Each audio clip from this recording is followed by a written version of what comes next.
Hello दोस्तों अमीर लोगों की स्टोरीज हमें बताती हैं कि वे किस तरह से सोचते हैं और किस तरह से काम करते हैं। ऐसे लोगों के बारे में जानकर हमें समझ में आता है कि हमें किस तरह से रिस्क लेने चाहिए।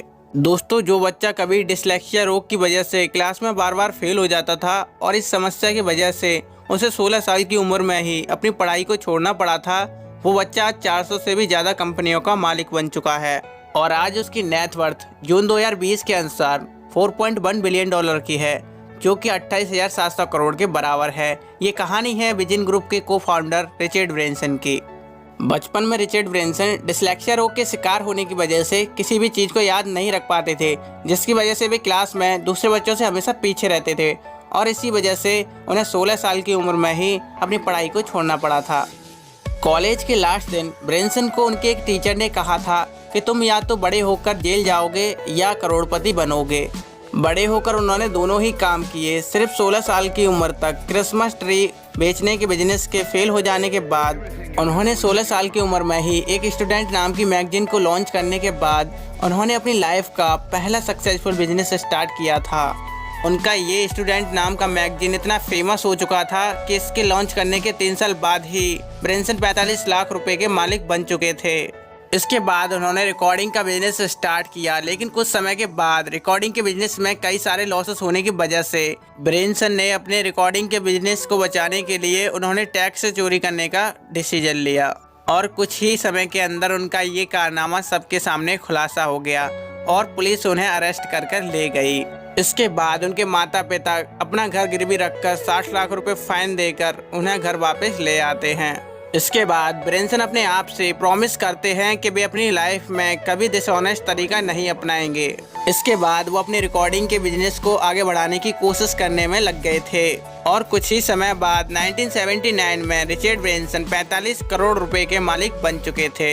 इसके बाद एक बार उन्होंने अपनी गर्लफ्रेंड के साथ डेट पर जाने के लिए ब्रिटिश आइलैंड की एक फ्लाइट की टिकट को बुक किया था। इसके बाद लास्ट मोमेंट में आने के बाद उन्हें पता चला कि ब्रिटिश आइलैंड के लिए सारे फ्लाइट्स कैंसिल हो चुके हैं। इसके बाद उन्होंने एक प्राइवेट प्लेन हायर करने का डिसीजन लिया और प्राइवेट एयरलाइंस से कांटेक्ट करके उन्होंने कॉस्ट को पता किया।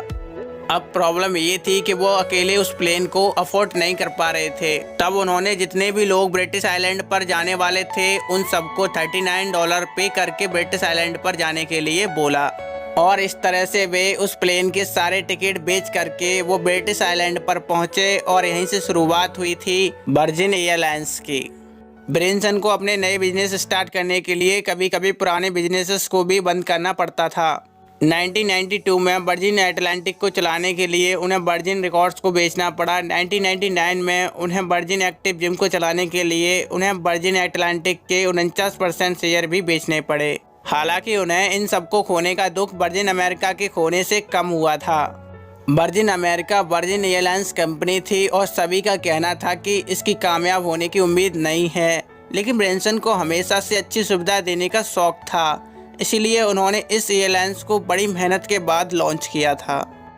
30 साल तक Branson US department of transportation के चक्कर काट कर उन्हें अपने प्रोजेक्ट के लिए मनाते रहे और इसके बाद उन्हें इसकी इजाज़त दे दी गई और ब्रेंसन ने प्लेन में सबसे पहले वाईफाई की सुविधा और साथ ही प्लेन पर खाने पीने की और मनोरंजन की बहुत सी सुविधाएं दी। वर्जिन अमेरिका 10 साल तक तो बहुत कामयाब रही थी, लेकिन ब्रेंसन अमेरिका के रहने वाले नहीं थे और वर्जिन अमेरिका उनकी अमेरिकन कंपनी थी। उनके पास इस कंपनी के केवल 25% वोटिंग राइट्स थे और इस वजह से उनकी कंपनी को अलास्का एयरलाइंस ने खरीद लिया और वे कुछ ना कर सके। ब्रेंसन हमेशा अच्छी सुविधा देकर अपने प्रोडक्ट को कामयाब बनाते थे और इसी के साथ उन्होंने देखा कि मोबाइल का ज़माना आ रहा था और ये अब लंबे समय तक रहने वाला था। उनके साथ एक घटना घटी और उन्होंने डिसीजन लिया कि वे वर्जिन मोबाइल लॉन्च करेंगे। उस समय सारी मोबाइल्स कंपनियां समझौते पर काम कर रही थीं। वे लोगों से उनका मोबाइल यूज करने पर पैसे लेती थीं, भले आप किसी से बात कर रहे हों या ना कर रहे हों। उस समय ब्रेंसन ने सोचा क्यों ना उसी टाइम के लोगों से पैसे लिए जाएं जिस समय वो बात कर रहे हों। इसके बाद ब्रेंसन ने वर्जिन मोबाइल की शुरुआत की। उन्होंने ड्यूश टेलीकॉम के साथ पार्टनरशिप की जो टी मोबाइल के साथ काम करता था। इस तरह से उन्होंने पहले से मौजूद कंपनियों का यूज करके अपने खर्च को बहुत ही कम कर दिया।